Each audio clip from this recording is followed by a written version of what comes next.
ঘুম থেকে উঠি সরাসরি রান্নাঘরে চলে আসলাম। আজ পাবদা মাছ রান্না করব, তবে আজকে একটু অন্যভাবে রান্না করব।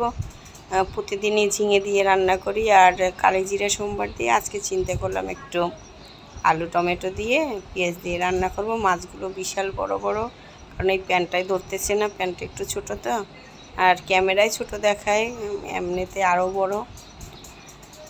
মাছগুলো ভেজে নিচ্ছি, আরও দুটো আছে, আর মাছগুলোর একেবারে পেটে ভর্তি ডিম, এই জন্য আরও টেস্ট। তবে এই পেট ভর্তি ডিমতে যেন মাছগুলো খুবই ফোটাফুটি করতেছে, আমার খুবই ভয় লাগতেছে আজকে, সেই জন্য খুন্তিটাই নিলাম, যে দূর থেকে মাছগুলো ছেড়ে দিয়েছি।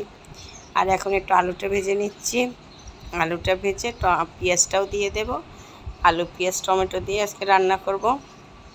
এই যে একটু ঢাকনাটা উঠিয়ে ফেললাম, এখন পেঁয়াজটা দিয়ে দেবো আর একটু আদা বাটা রসুন বাটা দিয়ে দেবো। এখন টমেটোটাও দিয়ে দিলাম, মরিচটাও দিয়ে দিলাম, আর একটু আদা বাটা রসুন বাটা, জিরে বাটা, ধনিয়ার গুঁড়ো, মরিচের গুঁড়ো, এটা দিয়ে মশলাটা কষিয়ে মাছটা দিয়ে দিলাম।